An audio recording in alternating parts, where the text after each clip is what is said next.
Et bonjour tout le monde, je vous remercie d'être à nouveau présent aujourd'hui pour écouter la suite de mon premier podcast que j'ai sorti il y a 3 semaines.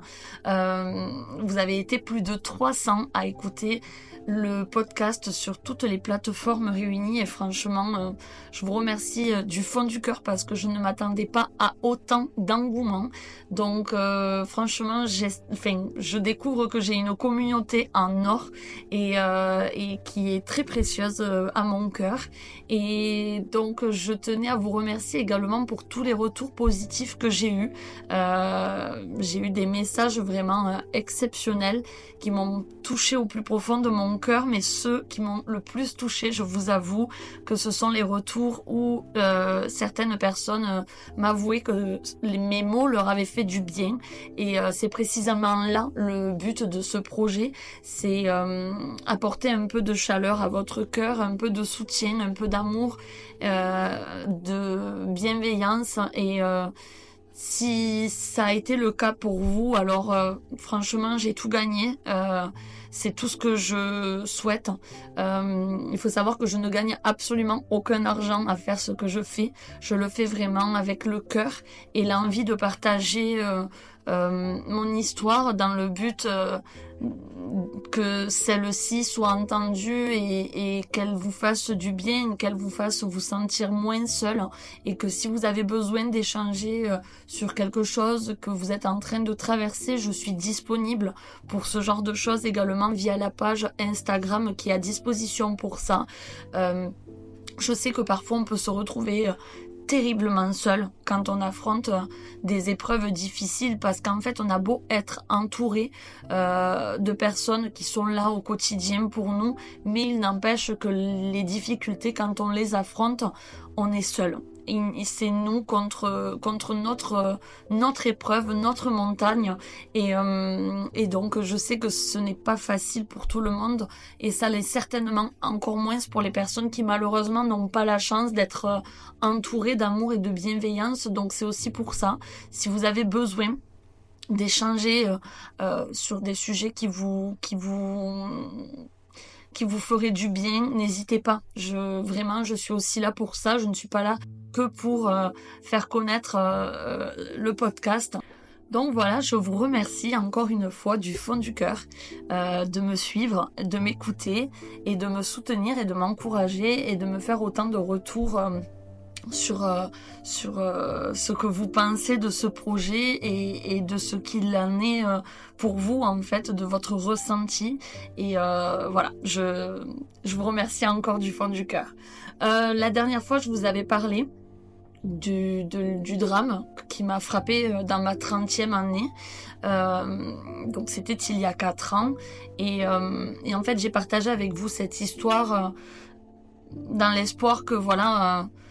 peut-être certaines personnes pourraient se reconnaître dans ce que moi j'ai vécu et peut-être vous aider à peut-être vous donner des clés que moi j'ai pu trouver et ramasser sur mon chemin et les partager avec vous si vous en avez besoin. Je vous raconte tout ça en totale transparence. Donc je vous remercie à tous pour votre bienveillance vis-à-vis de tout ce que je vous raconte. Et aujourd'hui, j'aimerais que l'on parle de l'après, en fait, de ce qu'il s'est passé dans la première année qui s'est écoulée après son décès, le décès de mon compagnon. Je vous avoue que cette année qui a suivi, je l'ai vue un peu, enfin maintenant avec le recul, je la vois un peu comme une année charnière, une année de transition entre ma vie d'avant et ma vie d'après. Et je vous avoue que ça n'a pas été une mince affaire, ça a été très difficile. J'ai toujours été habituée à vivre avec quelqu'un. Avant de vivre avec lui, je vivais avec ma famille. J'ai 3 sœurs, j'avais mon papa et ma maman. Donc c'était une vie, une maison remplie de vie et animée, donc je n'avais pas l'habitude d'être seule. Je n'ai jamais connu la solitude en termes de vie dans une maison. Voilà. Donc du jour au lendemain, il a fallu que j'apprenne à vivre seule et ça a été très compliqué. Pour ce faire, au tout début, comme je vous racontais, j'ai été vivre chez mon papa les 3 premiers mois.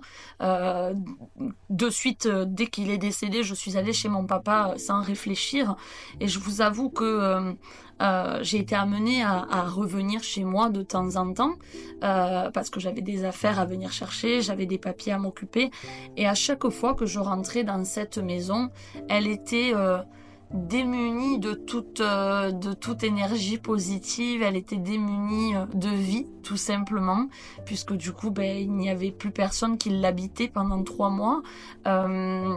Donc quand j'y venais pour récupérer des affaires,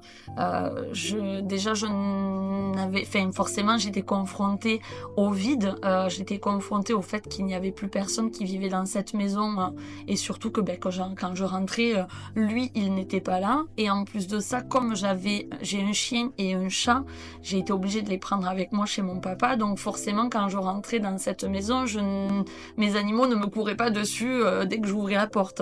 Donc ça venait alourdir d'autant plus le fait que cette maison était vide de vie, et c'était compliqué les premiers jours, les premières semaines. Donc c'est au fil du temps que j'ai réussi à y venir beaucoup plus souvent, à réapprivoiser. Il a fallu clairement que je réapprivoise cette maison qui dorénavant était mienne, entièrement mienne, mais j'en avais pas totalement conscience à ce moment-là.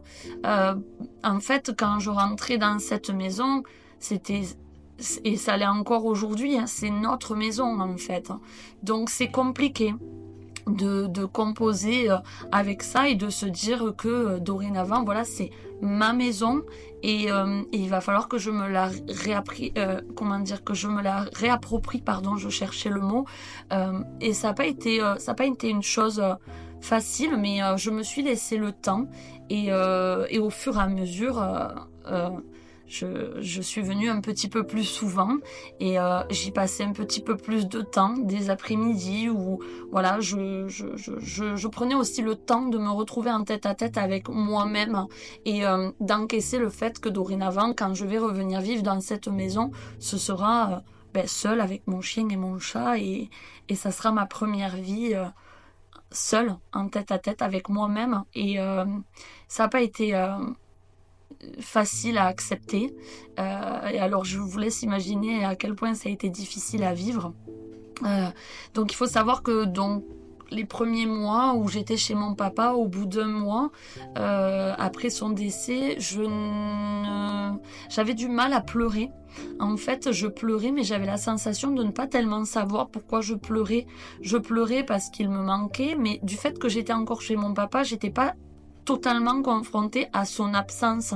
Donc il a fallu un peu de temps pour que j'arrive un peu de temps, bien 6 mois pour arriver à lâcher prise. Donc le premier mois, je me suis dit il faudrait peut-être que j'aille voir quelqu'un. Donc j'ai été consulter une psy. Bon, je vous avoue que la première psy, elle n'a pas été au top du tout. À part me dire oui, mais c'est normal. Comment vous dire, moi qui appréhendais d'aller voir une psy qui en avait déjà un regard un peu négatif, là c'est venu confirmer ce que je pensais, donc ça m'a un peu fait reculer de 3 pas en arrière. J'ai pas du tout apprécié, et puis finalement j'ai persisté quand même, et j'ai été en voir une seconde. Alors elle, pour le coup, elle a été au top. Grâce à elle, j'ai compris certaines choses, certaines de mes réactions auxquelles j'étais confrontée, c'est-à-dire que je n'arrivais pas à pleurer, et j'étais très en colère, et la colère qui fait partie du cheminement du deuil. Donc là j'étais vraiment dans un état de colère, et la colère, cette psy m'a gentiment expliqué que la colère étant tellement forte, elle camouflait les autres sentiments que je pouvais avoir, dont la tristesse, et que la tristesse était bel et bien présente, mais qu'elle était encore cachée, camouflée derrière la colère, et que en fait il fallait tout simplement que je me laisse du temps. Je vous invite à prendre en compte le fait que le temps est très très important. Le temps est votre meilleur allié dans quoi que vous fassiez dans votre vie.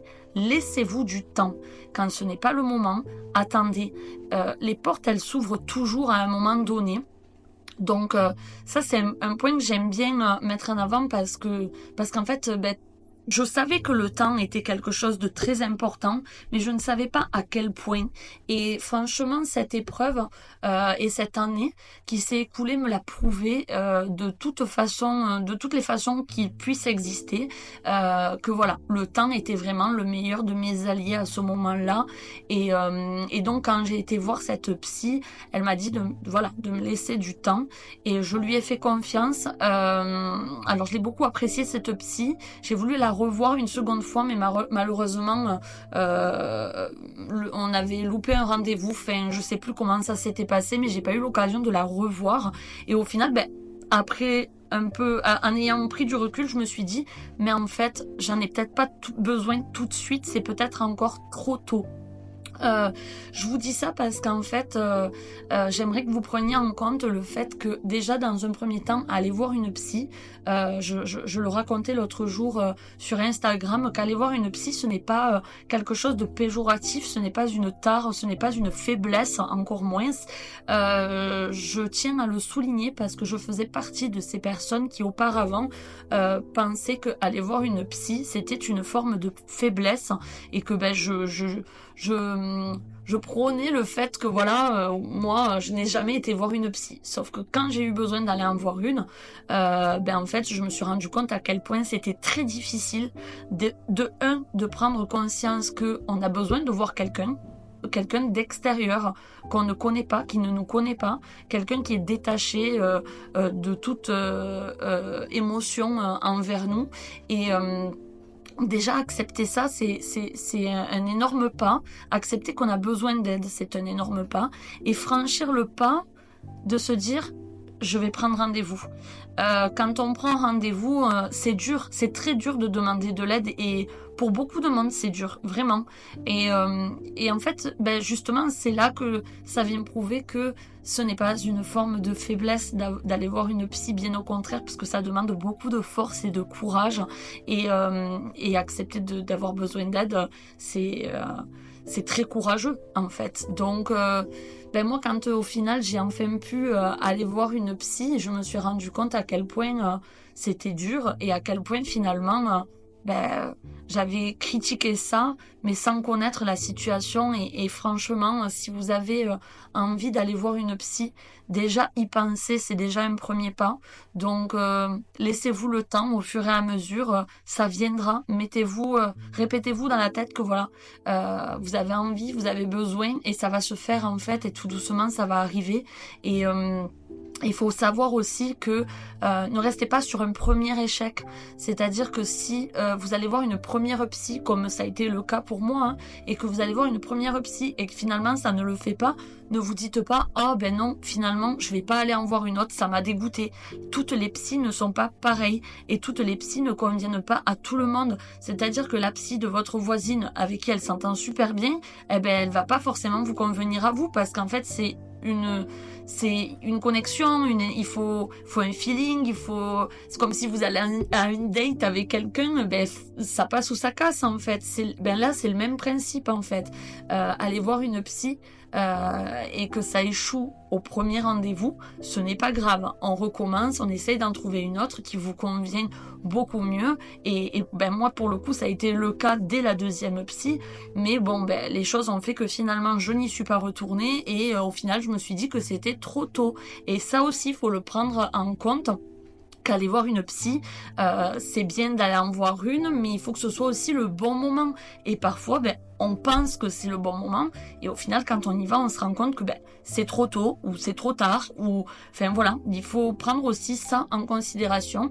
Et puis au final, moi, j'ai été voir une psy 1 an après, parce que 1 an après, au final, c'était le bon moment.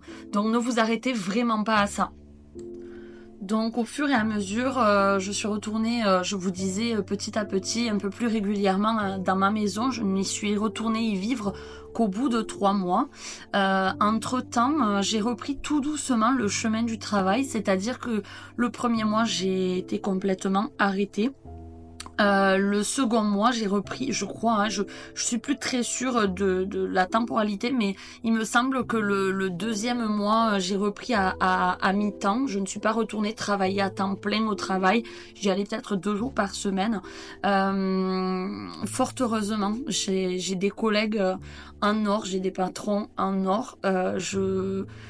J'ai eu énormément de soutien dans le cadre de mon travail et je sais aussi également que ce n'est pas le cas de tout le monde et j'en suis navrée parce que en fait être entouré de famille et d'amis c'est important, mais avoir un travail où on est soutenu, ça l'est d'autant plus. On m'a laissé le temps, on a été à mon écoute, on a compris que voilà, j'avais prévenu mes patrons que je ne voulais pas, en revenant au travail, que tout le monde me saute dessus et me pose tout plein de questions et tente d'aborder le sujet avec moi. C'était quelque chose que je craignais énormément. Et au final, mes patrons ont fait en sorte que quand je suis revenue au travail, tout le monde fasse comme si de rien n'était et ça a été la meilleure des choses à faire. En fait, quand vous êtes confronté à quelqu'un qui traverse quelque chose de difficile, laissez-le vous parler lui-même de ce qu'il a envie de vous parler. N'allez jamais questionner quelqu'un en lui disant « Alors, comment tu vas ?» Ça, c'est surtout que c'est encore plus délicat de demander à quelqu'un comment tu vas, alors que cette personne, clairement, elle va pas bien en fait. Bien sûr qu'elle va pas bien. Donc, faites attention à vos mots, parce que je sais que c'est pas évident, mais faites attention aux questions que vous posez et surtout ne mettez pas les pieds dans le plat. En fait, c'est hyper indiscret et hyper délicat. Et la seule chose que vous risquez de causer, c'est quelqu'un qui va s'effondrer. Enfin, moi, clairement, c'est ce que je craignais au plus haut point, c'était de m'effondrer à la réception, puisque je suis réceptionniste dans un hôtel. Je craignais de m'effondrer à la réception de mon travail, quoi. Donc, franchement, si vous êtes confronté à quelqu'un qui traverse quelque chose de difficile, n'allez pas mettre les pieds dans le plat. Laissez-la venir à vous et laissez-la lui parler elle-même de ce qu'elle a envie de partager avec vous à son niveau, quoi. Enfin, tout doucement mais sûrement. Et puis si elle a vraiment envie de parler avec vous, vous inquiétez pas, elle le fera. Elle se sentira forcément en confiance avec vous et elle le fera naturellement. Au fil du temps, cette première année passe petit à petit et donc à un moment donné, donc au bout de 3 mois, je vous dis, je suis revenue vivre chez moi. J'y venais un peu plus souvent, j'y passais des journées entières seule. J'essayais de me reconnecter à ma maison. Et puis un jour, ça y est, c'était le moment. Donc j'ai pris toutes mes affaires, j'ai pris mon chien et mon chat et on est revenu vivre à la maison. Ça a été compliqué aussi parce que forcément j'ai été confrontée à croiser les voisins qui me posaient souvent des questions. Alors, comment ça va Noémie? Et en fait, il y avait une question qui revenait tout le temps. C'était de me demander je sais pas comment tu fais pour garder le sourire, parce que tout le temps quand je croisais les gens, en fait j'avais tout le temps le sourire, j'essayais tout le temps de rester positive et j'avais plus tendance à craquer dans les moments où j'étais un peu plus dans l'intimité, en tête à tête avec moi-même ou en tout cas avec des amis avec qui je me sentais à l'aise de vraiment craquer et c'est vrai que à l'extérieur je gardais vraiment le sourire et on me demandait mais Noémie, je sais pas comment tu fais et en fait c'est simple, j'ai pas eu 50 000 options, vous savez. Quand vous traversez des choses comme ça, surtout à cet âge-là, je pense que c'est ce qui est venu réveiller un truc en moi en fait. Et surtout en plus à cette période-là, quand je reviens vivre chez moi, on est à la période du printemps, on rentre dans le printemps. Le printemps, c'est la période de l'année que je préfère le plus au monde. C'est ma saison préférée. Tout s'éveille, la nature s'éveille. Et moi, c'est une période où je me sens toujours revivre et reprendre de l'énergie. Donc, je vous avoue que d'être revenue dans ma maison à cette période-là, c'est venu vraiment... m'accompagner tout au long de ce retour à la vie normale entre guillemets. Et je pense tout simplement que ça se voyait quoi, ça se voyait à l'extérieur que voilà, le rayon de soleil venait me faire du bien. Mais bon, il n'empêche que quand je me retrouvais toute seule entre les quatre murs de ma maison, évidemment que je craquais et je m'effondrais. Et ça a été très très compliqué parce qu'à ce moment-là, j'ai été confrontée à de très grands moments de solitude. Bien évidemment, j'avais ma famille et mes amis qui me proposaient constamment de passer du temps avec eux. Mais c'est vrai que il y avait forcément, je pouvais pas tout le temps être avec mes amis. Mes amis ont tous une vie, ma famille également. Même si personne ne m'a rejeté, vraiment, tout le monde me disait toujours Noémie, viens à la maison, même s'ils étaient en couple avec leurs enfants. À chaque fois, j'étais la bienvenue et je les remercie du fond du cœur pour ça. Je n'ai pas été laissée de côté et en fait c'est important de saisir les perches qu'on vous tend dans ces moments-là.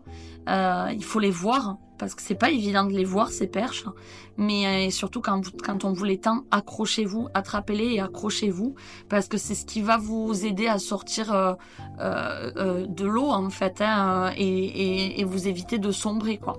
Donc je suis revenue vivre dans ma maison et c'est vrai que quand j'avais ces moments de solitude et surtout vers les fins de journée, j'avais la sensation de d'attendre qu'il rentre à la maison, j'avais la sensation que voilà, il allait ouvrir la porte là dans l'instant qui suivait et malheureusement il n'en était rien. Donc en fait au fur et à mesure, on est confronté à des habitudes qui s'éteignent au fil du temps quoi.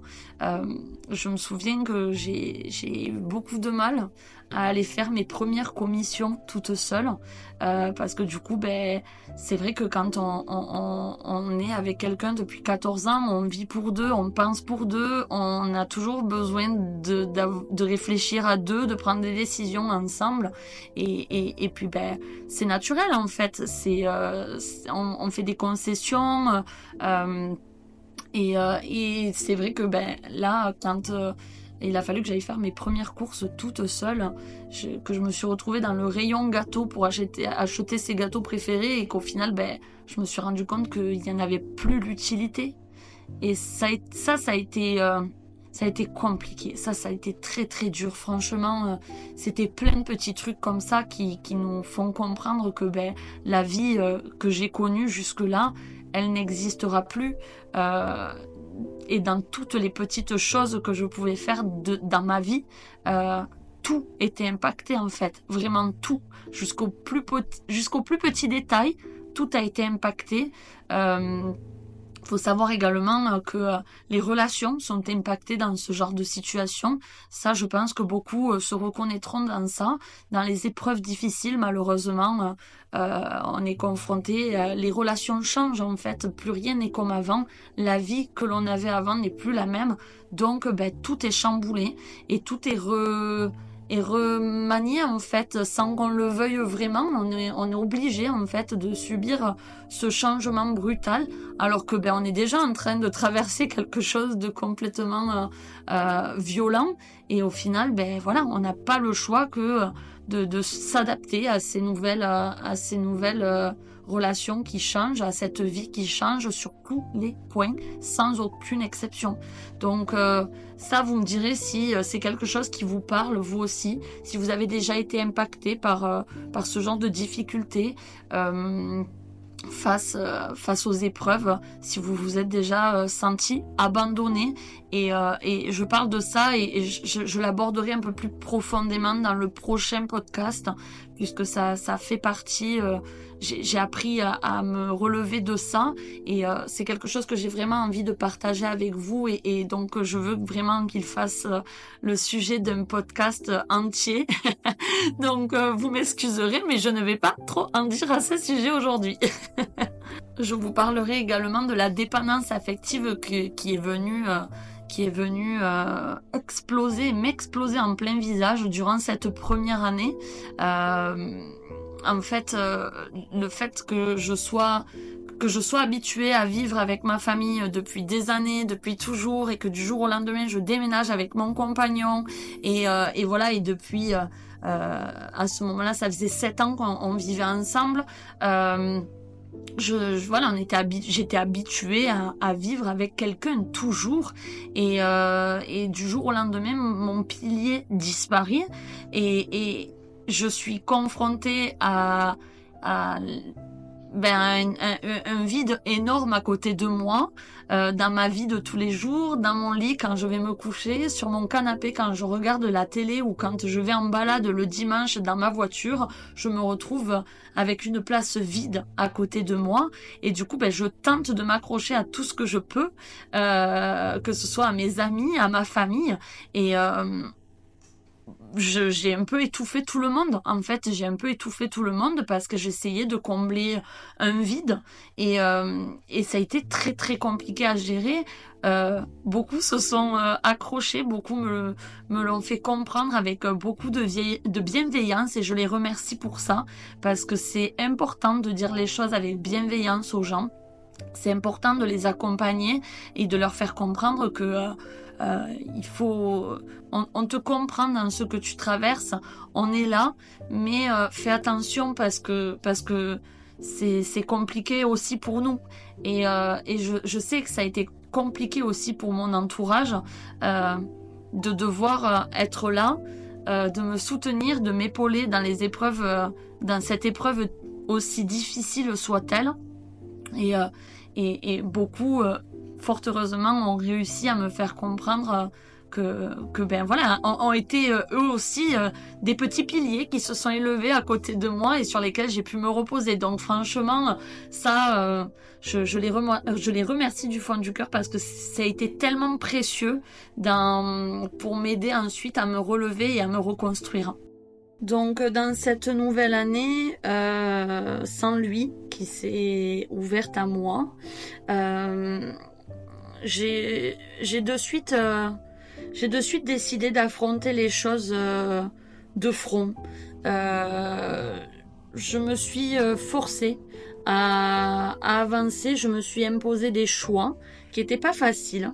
Mais vous savez, la première année, c'est l'année des premières fois sans la personne que vous venez de perdre.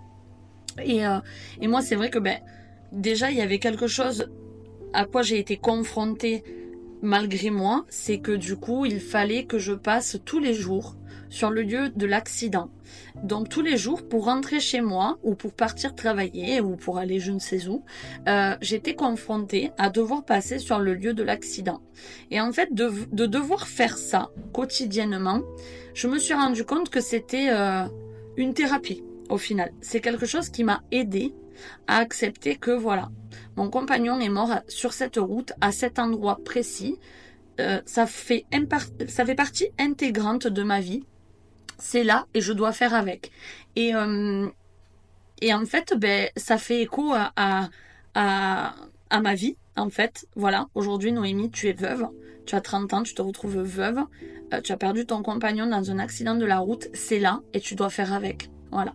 Donc, du coup, j'ai pas eu le choix tous les jours d'emprunter cette route, aller au retour.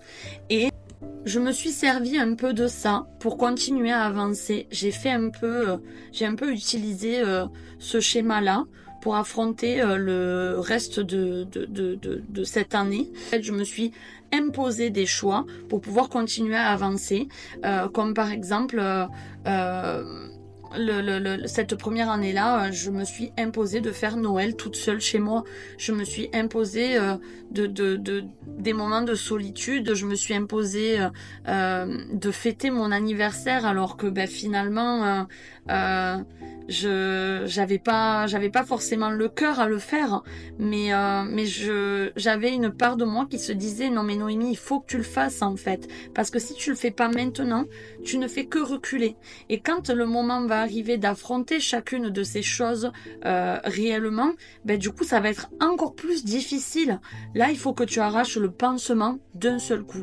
Et c'est vrai, je ne m'étais jamais rendu compte que j'avais ce caractère au final d'être assez direct, et c'est un trait que je suis venue de développer encore plus le reste les années qui ont suivi. en fait, ouais, voilà, j'ai pris l'habitude d'affronter les choses quand elles se présentent à moi et de ne pas les fuir. Je vous dis ça, mais en parallèle, il y a eu d'autres choses que ben, finalement, j'ai quand même fui parce que il y a un moment donné, je reste humaine et qu'il y a des moments où c'est trop compliqué à gérer et je ne peux pas affronter la situation qui est en face de moi et il y avait une part de moi qui affrontait vraiment chaque anniversaire, chaque épreuve, chaque moment qui était compliqué. Par exemple, voilà, je sais que nous avec mon compagnon, on avait pour habitude de beaucoup sortir, danser, faire la fête. On allait beaucoup manger au restaurant, tout ça. Donc c'est vrai que les premières fois quand ça s'est présenté, j'appréhendais de sortir sans lui, j'appréhendais de m'amuser sans lui, de reprendre goût à la vie sans lui. Et en fait, au final, je me suis imposée de faire ça. Je me suis imposée de le faire parce que je me suis dit, de toute façon, que tu le fasses maintenant ou plus tard, ça sera compliqué. Donc, ne remets pas à plus tard, fais-le maintenant, au moins c'est fait, quoi. Au moins, tu seras débarrassé, ça sera un poids à moins. Et, et donc, bah, du coup, tout doucement, j'ai repris les sorties, j'ai repris la fête. Et en fait, il faut savoir que ça a été mon exutoire. Il faut savoir que moi, j'adore danser, j'adore faire la fête, j'ai toujours aimé ça, j'ai fait 20 ans de danse, aller me trémousser toute une soirée, je sais le faire mieux que quiconque en fait, vous pouvez compter sur moi pour ça, et en fait, ben ouais, quand j'ai repris le chemin des soirées et de la fête, dans les 5-6 mois qui ont suivi, ben, je me suis rendu compte que ça me faisait beaucoup de bien en fait. Pourquoi? Parce que je me suis reconnectée à mes racines, à ce que je suis et à mon âme d'enfant. Et mon âme d'enfant, elle faisait quoi? Elle dansait, elle souriait. Et en fait, en me reconnectant à mes racines, ça m'a fait beaucoup de bien. Et j'ai adoré faire la fête. Ça me permettait de lâcher prise. Malheureusement, j'avoue que j'ai un peu trop pris goût à boire dans ce genre de soirée. Il faut savoir que de base, je ne bois pas. Pour des soucis de santé, je ne bois pas. J'évite l'alcool. Et en plus de ça, comme lui, il buvait, ben, du coup, quand on sortait, il pouvait profiter de boire en soirée et de faire la fête et rentrer en toute sécurité à mes côtés. Sauf que là, ben, au final, quand on a commencé à sortir avec mes amis, je me suis un peu laissée emporter dans les soirées que je faisais. Je me laissais un peu trop aller à boire. Fort heureusement, je suis toujours sortie entourée de personnes qui étaient présentes pour me protéger. Et du coup, je ne suis jamais tombée sur quelqu'un de malsain et je ne suis jamais... quand j'étais dans des états pitoyables, je ne rentrais pas en voiture toute seule. On me prenait les clés et on me ramenait dormir chez eux. Donc, merci à eux pour avoir pris soin de moi comme ça. À chaque fois, j'ai toujours été entourée de personnes qui ont toujours été bienveillantes. Et je souhaite vraiment à tout le monde d'avoir cette chance. Et donc voilà, j'avoue que de boire et de faire la fête, c'est quelque chose qui me faisait beaucoup de bien parce que je lâchais prise et ça a été un peu un exutoire et dans ça, je fuyais un peu la réalité. Et je pense que c'est humain en fait d'en arriver à ce genre de comportement, donc ne vous en voulez pas de vous perdre à un moment donné. Ne vous en voulez pas de lâcher prise d'une façon qui ne vous ressemble peut-être pas forcément, puisque c'est vrai que l'alcool, danser, soit ça oui, ça me ressemble totalement, mais boire, c'est pas quelque chose que j'avais l'habitude de faire et je me suis un peu laissée glisser dans ça parce que ça me faisait du bien. Mais après par contre moi j'ai toujours été consciente de ce que je faisais et on m'a jamais incité en fait, j'ai jamais été quelqu'un d'influençable. Donc tout ce que je vous dirais c'est quand vous décidez de déraper, quand vous décidez de vous laisser glisser, faites-le toujours en compagnie de personnes en qui vous avez confiance, qui prendront toujours soin de vous. Et surtout, ayez conscience que voilà, c'est une fois de temps en temps. Autorisez-vous de lâcher prise. Mais en gardant toujours le contrôle. Je sais que c'est pas facile, mais si vous y arrivez, franchement, votre vie elle est précieuse en fait. Donc on a un privilège, c'est celui de vivre. On a le privilège de vieillir. Je sais que voilà, l'année, toujours dans cette même année, l'été qui est arrivé, j'ai fêté mon anniversaire du coup, puisque j'ai hésité longtemps, je ne savais pas si j'allais fêter mon anniversaire ou pas. Puis au final, je me suis dit, allez, vas-y Noémie, fais-le. En vrai, t'as la chance de prendre un an de plus. Et c'était dur d'accepter de vieillir sans lui, parce qu'en fait, au final, lui, je le laissais un peu sur le banc de touche. C'était très bizarre comme sensation. Et c'était dur de continuer à avancer, mais au final, je me suis dit, tu as le privilège de vieillir et c'est un privilège qui n'est pas donné à tout le monde. Et ça, c'est quelque chose que je répète tout le temps et qui vraiment m'anime. Et en fait, en pensant à ça, je me dis, mais one life. Et grâce à ça, c'est ça qui m'a donné envie de reprendre goût à la vie. C'est ça qui m'a donné envie de continuer. En fait, c'est de me dire, j'ai la chance de vivre. Et je sais que demain, tout peut s'arrêter. Et la vie, elle n'est pas forcément tout le temps facile, mais il faut dire ce qui est. Il y a des moments où ça fait du bien. Même dans les moments où je n'allais pas bien, je peux vous jurer que j'ai eu des moments de bonheur. J'ai mis longtemps à retrouver le sourire et à avoir des éclats de rire. J'ai mis, je sais pas, peut-être 6 mois à vraiment avoir des éclats de rire, tellement que quand j'ai éclaté de rire, la première fois au bout de 6 mois, je me suis fait peur.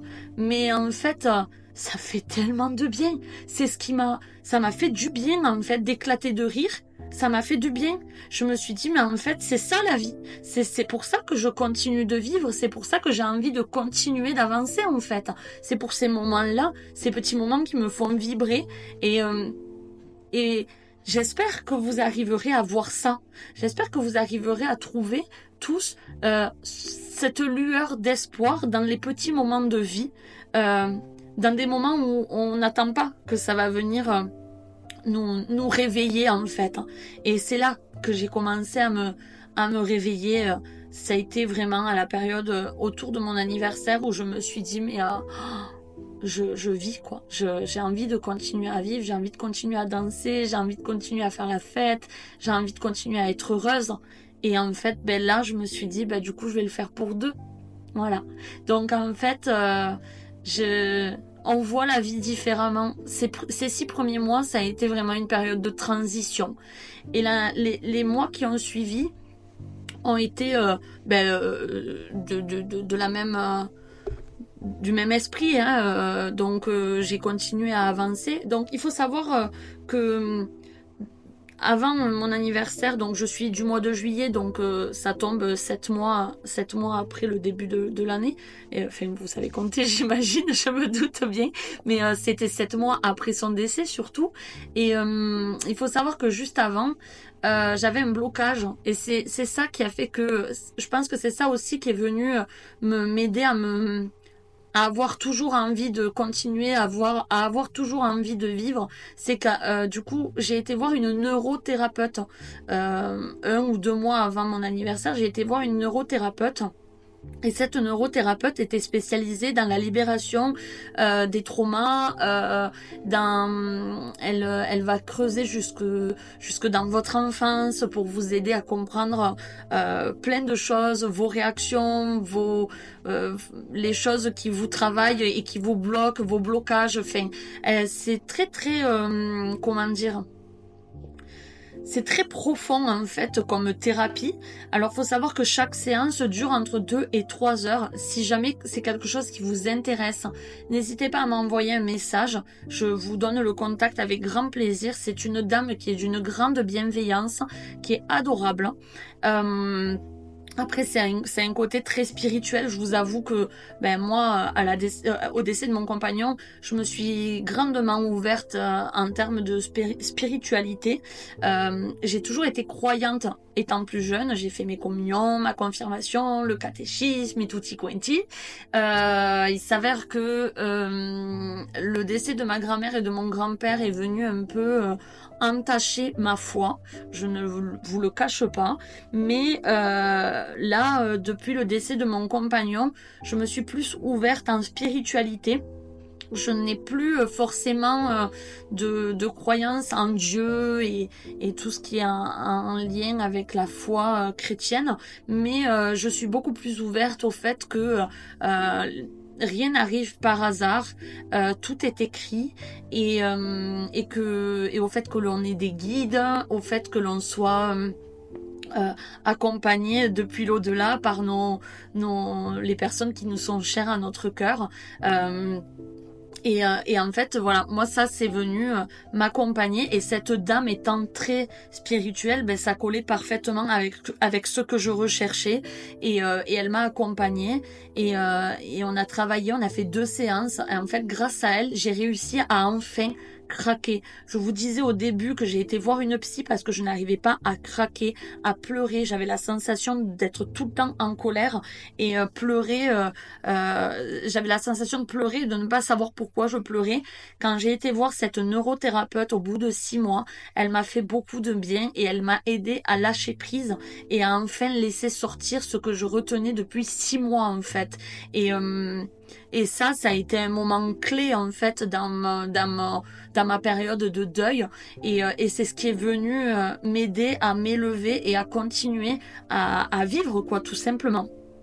Et donc c'est à partir de là que quand je croisais les gens et qu'on me disait mais Noémie, comment tu fais pour tenir debout? Je ne sais pas comment tu fais. Je vous avoue que moi non plus, clairement, je savais pas tellement comment je faisais pour continuer à avancer. Il y avait quelque chose en moi qui avait la hargne de vivre et qui me maintenait en vie en fait, tout simplement, et je répondais tout le temps aux gens, en fait c'est simple, j'avais 2 solutions: soit je passe à côté de ma vie, je passe ma vie à me morfondre et à m'apitoyer sur mon sort, à porter ma croix et à passer à côté de ma vie du haut de mes 30 ans, soit justement je prends conscience de la valeur de la vie et je décide de la vivre pleinement en fait, et parce que je prends conscience que demain tout peut s'arrêter et que ben voilà, j'ai la chance d'être là moi encore et de vivre pour 2 éventuellement, et c'est ce que j'ai eu envie de faire en fait. J'ai eu envie, pendant cette première année, j'ai vécu pour 2, je l'ai porté avec moi dans mon cœur, dans mes étapes que j'ai dû franchir, il était toujours dans mon cœur et dans mes pensées, et même dans les soirées que je faisais, ben il y avait toujours on trinquait toujours à lui quoi, il était toujours avec nous quoi. Donc et quand on me demandait ça, ben voilà, j'avais 2 options: soit passer ma vie à me morfondre, soit comprendre que la vie peut s'arrêter demain et sa valeur et la vivre pleinement quoi. À un moment donné, j'ai 30 ans, donc j'ai pas envie non plus de tout arrêter là maintenant, parce que la vie a décidé de m'arracher l'amour de ma vie. Il est dans mon cœur et je ne l'oublierai jamais. Il fait partie de moi, c'est mon histoire, c'est 14 ans de mon histoire en fait, et il sera toujours auprès de moi quoi qu'il en soit, quoi qu'il arrive, quoi qu'il se passe. Donc voilà. L'année a continué, a suivi son cours, hein, avec des hauts, des bas, des moments où vraiment je suis au fond du fond. Il y a des moments où je me retrouve seule sur mon canapé et à broyer du noir, et il y a eu un moment où vraiment, j'avoue que j'ai failli basculer. J'étais en dépression, j'étais en train de sentir la dépression s'éprendre de moi avant tout ça, avant que je reprenne conscience des choses en fait, et que je prenne conscience de la valeur de la vie. Il y a eu un moment où je me suis dit mais qu'est-ce que je fous là quoi? Qu'est-ce que je fous là? Je peux pas continuer. Je reviens un peu en arrière, je suis désolée, mais c'est un point que je veux vraiment aborder. Ce moment où j'ai broyé du noir, je me suis dit Noémie, ne reste pas enfermée, ne reste pas cloîtrée à la maison à attendre qu'il se passe quelque chose, parce que si tu ne fais rien, en fait, il ne se passera rien. C'est simple. Il y a que toi qui peux gérer les choses. Il y a que toi qui peux faire évoluer la situation. Donc si tu ne fais rien, il ne se passera rien. Et je me souviens que ce soir-là, j'étais vraiment pas bien et j'ai envoyé un message à une amie, savoir si elle voulait qu'on aille promener à la plage. Et il me semble que c'est ce qu'on a fait, je ne me souviens plus, mais je sais que quand je suis rentrée de cette soirée-là, du fait que je ne sois pas restée toute seule, que je me sois mise un coup de pied au cul, quand je suis rentrée, je me suis dit en fait ça m'a fait du bien et dorénavant c'est que comme ça que je vais fonctionner. Quand je ne vais pas bien, je vais voir quelqu'un. Quand je ne vais pas bien, je sors, je vais prendre l'air. Il s'avère également que durant cette année, il n'y a pas que ma famille, mes amis, mon entourage général qui m'a aidé et qui m'a fait du bien. Il y a aussi le fait que je suis beaucoup allée dans la nature. Je suis beaucoup sortie me ressourcer dans des endroits qui me faisaient du bien en fait. Je suis allée faire des balades et en fait avec ça est née l'envie de faire des randos, est née l'envie de découvrir des endroits toute seule. Grâce à ça, grâce au fait que je sois sortie pour aller me reconnecter avec la nature, avec la terre, avec la vie, ça c'est quelque chose qui a été très très impactant dans mon cheminement dans le deuil et qui aujourd'hui anime encore ma vie en fait, autant que mes amis, ma famille et tout le reste de mon entourage, autant que sortir faire la fête, autant que tout le reste. La nature, c'est quelque chose qui aujourd'hui occupe une place importante dans mon cœur et quand je ne vais pas bien, c'est quelque chose que j'aime beaucoup faire, aller prendre l'air et me reconnecter à tout ce qui m'entoure, à la vie, parce qu'en fait il y a plein de vie autour de vous au quotidien. Il y a le vent qui souffle, il y a l'eau devant vous qui donne de superbes reflets avec un coucher de soleil au-dessus. Moi ça c'est des choses, ça me fait kiffer de ouf en fait. Et grâce à ça, en fait, je me suis écoutée. Dans cette première année, je me suis écoutée, j'ai fait que des choses qui m'ont fait du bien. Tout simplement. J'ai été chercher le bonheur. J'ai été fabriquer mon petit bonheur quotidien en faisant des petites choses simples de la vie. Et si vous n'allez pas bien actuellement, à l'heure où je vous parle, à l'heure où vous m'écoutez, faites ça. Faites des petites choses qui vous font du bien, qui vous ont toujours fait du bien. Reconnectez-vous à votre âme d'enfant.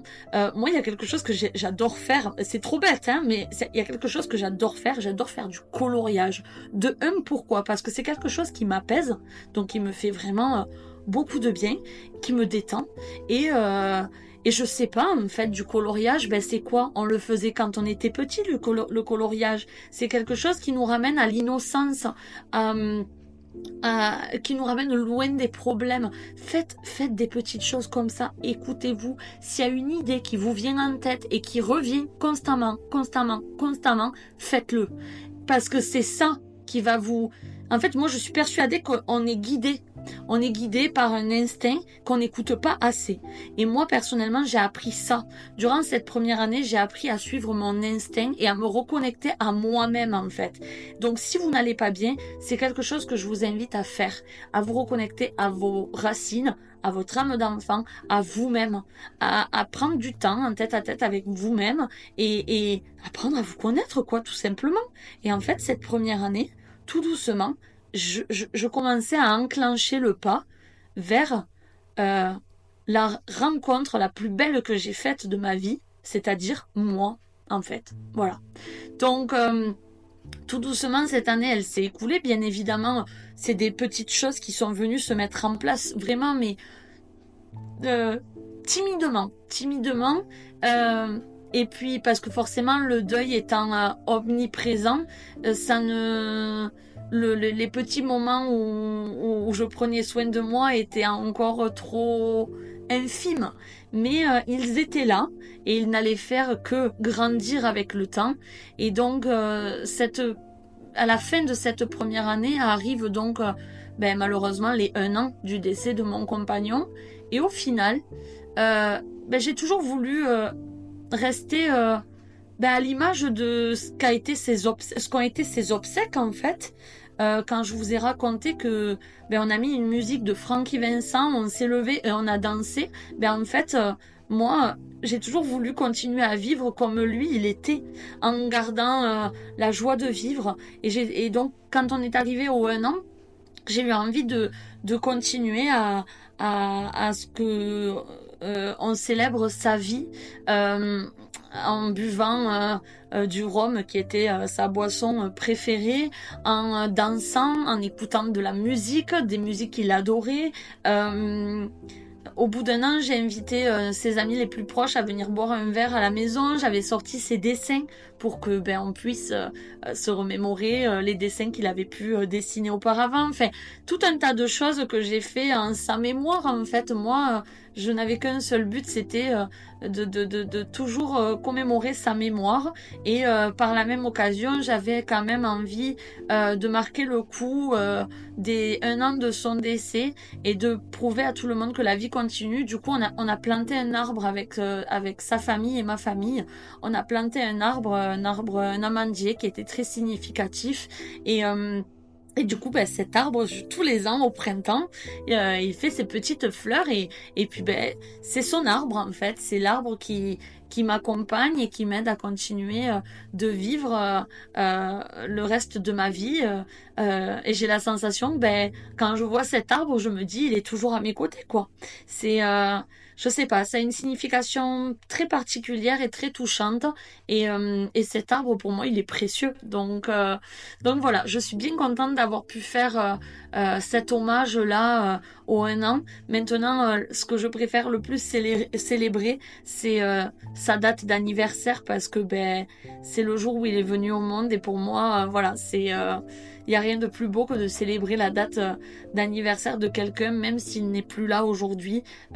Célébrer sa vie sur la terre, c'est important à mes yeux. Donc voilà. Je pense que j'ai fait un peu le tour de cette première année que j'avais vraiment envie de partager avec vous, parce que voilà, comme je vous le disais, c'était une année très compliquée, remplie de hauts et de bas, et surtout qui était très transitoire, et qui va ensuite être mon tremplin pour la suite, que je vous raconterai dans le prochain podcast.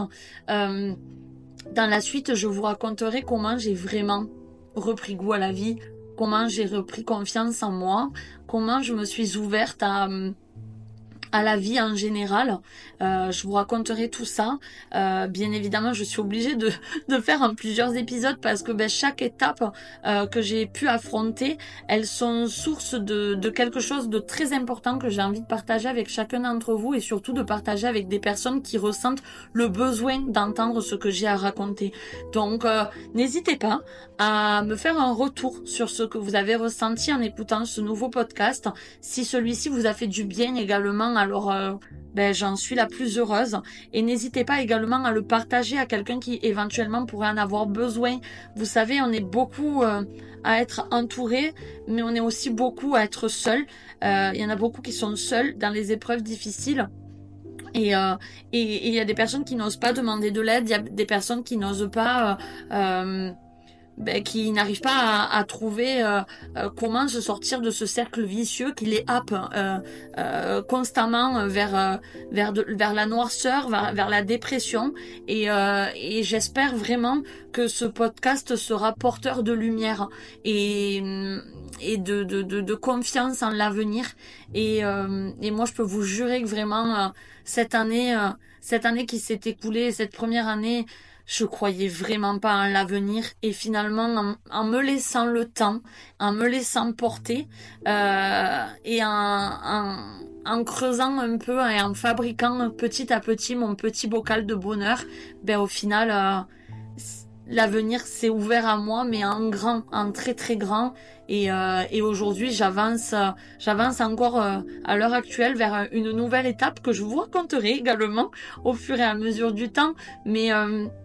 Mais voilà, cette année, elle est difficile, mais elle est nécessaire. En fait, tous les sentiments auxquels vous allez être confrontés dans une épreuve qui vous atteint à l'heure actuelle, toutes les émotions que vous allez ressentir, elles sont nécessaires. Il faut que vous pleuriez quand vous en avez le besoin. Il faut que vous... Moi, il y a eu des moments où j'ai eu besoin de déchirer des papiers dans tous les sens. J'ai eu envie de me défouler, de déchiqueter, de faire des gribouillis sur du papier, enfin de péter un câble en fait. Péter un câble. Quand vous en avez envie, péter un câble en fait. Accueillez les émotions comme elles se présentent. Écoutez-vous, ne vous retenez pas. Si vous avez envie de péter un câble en hurlant dans votre voiture, faites-le en fait. Qui va vous en empêcher et pourquoi on vous en empêcherait en fait? Vous avez le droit, tout ce que vous ressentez c'est légitime en fait, donc vivez-le à fond. Que ce soit du bon ou du mauvais, il faut que ça sorte en fait. Plus vous allez le garder en vous, plus ça va vous faire du mal. Donc libérez-vous de tout ce qui vous fait du mal intérieurement actuellement. Voilà. Donc... je vais terminer sur ça. Je vous remercie une nouvelle fois d'avoir écouté ce podcast qui a été un petit peu plus long que la dernière fois. Je vous envoie encore une fois tout mon soutien et tout mon amour. Si vous êtes actuellement en train de traverser quelque chose qui est très compliqué à gérer, je reste bien évidemment encore une fois ouverte à toutes les discussions qui vous donneront envie de venir discuter avec moi. Je suis ouverte à tout échange. Voilà. Je vous embrasse très très fort. Prenez bien soin de vous et je vous dis à très vite. N'hésitez pas à partager, à me suivre sur Instagram pour qu'on puisse continuer à échanger sur ce sujet. Et je vous dis à très bientôt. Bisous!